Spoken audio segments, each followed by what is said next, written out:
یہ ایسے غریبوں اور امیروں کے متعلق ہے، لیکن یہاں پر غریب ریلیٹیوز کی بات کی گئی ہے جن کو کوئی بھی پسند نہیں کرتا۔ ان کو گھر میں بہت کم لوگ ہیں جو کھانے پر بلاتے ہیں۔ یہ لوگ انڈیزائربل ہیں۔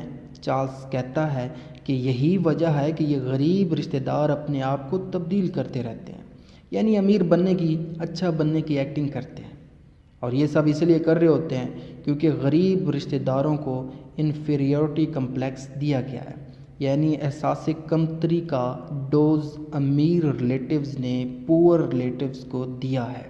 آگے جا کر چارلس کہتا ہے کہ یہ غریب رشتہ دار گھر میں جب آتے ہیں نا تو یہ ایسے ایکٹنگ کرتے ہیں جیسے انہوں نے پہلی دفعہ گھر دیکھا ہو۔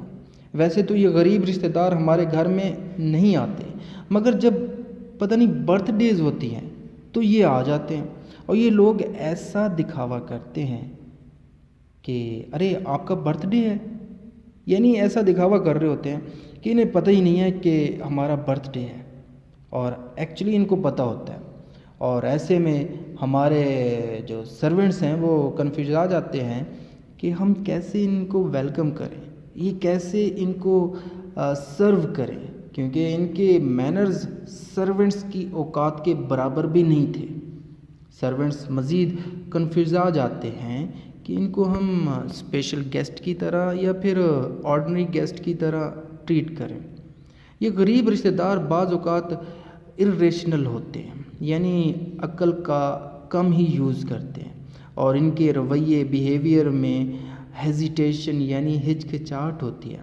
اگر ان کو کہو کہ آؤ ٹیبل پر آ کر کارڈز کھیلو تو یہ منع کر دیتے ہیں، اور کوئی ایکسکیوز بنا لیتے ہیں کہ ہم تو غریب ہیں، گیمبلنگ نہیں کر سکتے، لیکن بعد میں یہ شروع ہو جاتے ہیں کہ ہم نے کارڈز کیوں نہیں کھیلے۔ اس کے بعد جب سب گیسٹ جاتے ہیں نا، پارٹی ختم ہوتی ہے، تو یہ کہتے ہیں کہ سرونٹس جائیں گے تو ہم جائیں گے، کیونکہ ان امیر لوگوں کے ساتھ یہ غریب نہیں جا سکتے تھے، باہر اکٹھے نہیں جا سکتے تھے۔ ان کا سامان، ان کی ڈریسنگ سرونٹس کی طرح تھی، تو یہ اپنی سیلف رسپیکٹ بچانے کے لیے آخر پر جانے کا فیصلہ کرتے ہیں۔ اب اس کے بعد میل ریلیٹیو کا بتانے کے بعد اب لیمب پور ریلیٹیوز میں فیمیل کا بتاتا ہے جو اپنے سٹیٹس کو چھپاتی رہتے ہیں، اور غریب ہونا یہ بھی چھپاتی ہیں، بڑی بڑی پارٹیوں میں جاتی ہیں، اور کبھی تو ایسا بھی دکھنے کو ملتا ہے کہ یہ ویٹر کو سر کہہ کر بلاتی ہیں، امیر ہونے کی ایکٹنگ کرتی رہتی ہیں، مگر گھبراہٹ اور نروسنس ان کے منہ پر چھلک رہی ہوتی ہے، چمک رہی ہوتی ہے۔ اس کے بعد اس دکھاوے کو پروو کرنے کے لیے لیمب کچھ ایگزامپل دیتا ہے۔ رچرڈ ہیملیٹ کا نام لیتا ہے، اور کیونکہ یہ غریب ایک کریکٹر تھا تو یہ بھی اشیمڈ فیل کرتا تھا، غریب ہونے کی وجہ سے دکھاوا کرتا تھا۔ پھر اس کے بعد ایک سٹوری بتاتا ہے جو مسٹر ڈبلیو کے متعلق تھی۔ یہ بندہ اپنے باپ کی غریبی کی وجہ سے اشیمڈ فیل کرتا تھا، اس بات سے یہ شرمندگی محسوس کرتا تھا کہ وہ ایک غریب باپ کا بیٹا ہے۔ یہ آکسفورڈ میں پڑھتا تھا، وہاں پر لوگوں کو یہ فیس نہیں کر سکتا تھا کیونکہ غریب تھا، غربت کی وجہ سے وہ سر نہیں اٹھا سکتا تھا۔ تو یہاں سے یہ کیا کرتا ہے، بھاگ جاتا ہے، آرمی کو جوائن کر لیتا ہے، اور بعد میں یہ مر جاتا ہے۔ اس ایگزامپل کے بعد چارلس لیمب اپنے فادر کے دوست مسٹر بلٹ کی ایگزامپل دیتا ہے جو ہر سیٹرڈیز کو ان کے یہاں آتا تھا۔ لیمب کا باپ اس کو اسپیشل ٹریٹمنٹ دیتا تھا، اسپیشل ڈش بنتی تھی جسے پوڈنگ کہتے ہیں، اور یہ اکثر یہی کھاتا تھا۔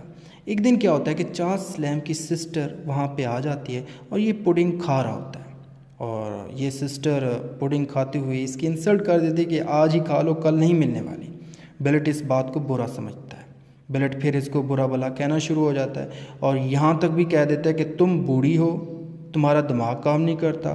اب جوان لڑکی کو بوڑھا کہنا مطلب اپنے سر پر ایٹم بم پھوڑنا تھا۔